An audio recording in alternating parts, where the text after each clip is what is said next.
discours du président de la République, on a regardé le match Cameroun-Mozambique et c'est la victoire des Lions indomptables. Réaction? Nous avons vécu ce soir à la fan zone qui est complètement dédiée à la match de la CAN.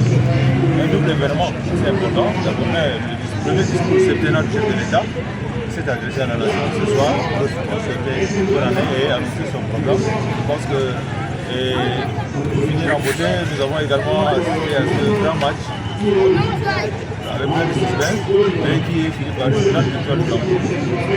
C'est intimidant, un grand discours avec des grandes annonces, des projets qui sont en l'air et également cette grande victoire qui semble venir accompagner cette très grande victoire. Je crois que nous pouvons nous réjouir d'avoir eu la chance de ce double événement ici à Bruxelles, dans cette grande zone, au sein de la population de se mobiliser massivement pour suivre ce discours-là d'abord et ensuite venir finir en beauté avec ce grand match plein de suspense mais qui finalement a concentré la victoire du Cameroun. Ce qui prouve que le Cameroun est un pays qui gagne toujours.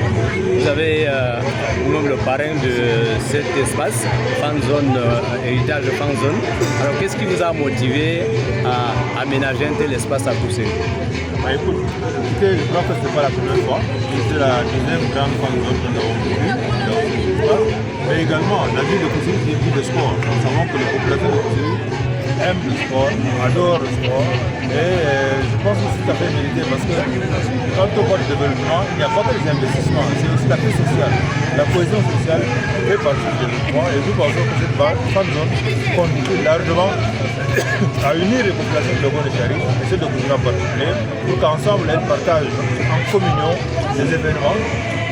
La CAN, qui est un événement africain, également avec la présence du Cameroun dans cette compétition, permet de mobiliser une fois de plus les jeunes, les moins jeunes, les anciens, les femmes. On a vu beaucoup de femmes également venir ici. C'est prouve en suffisance que nous avons été bien inspirés de créer cette grande zone qui donne des heures de joie, de distraction, de récréation à une population qui n'a pas eu souvent beaucoup de chance parce que nous savons que nous sommes dans une zone assez difficile, une zone de catastrophes naturelles, une zone d'insécurité parfois et également la vie n'est pas facile. Donc de temps en temps, je pense que les populations de Bruxelles méritent de vivre un moment de récréation, de joie, de communion, de vivre ensemble, de partager ensemble une vie commune qui est le sport. Dernière question, à quand le marathon international Jamena Bruxelles?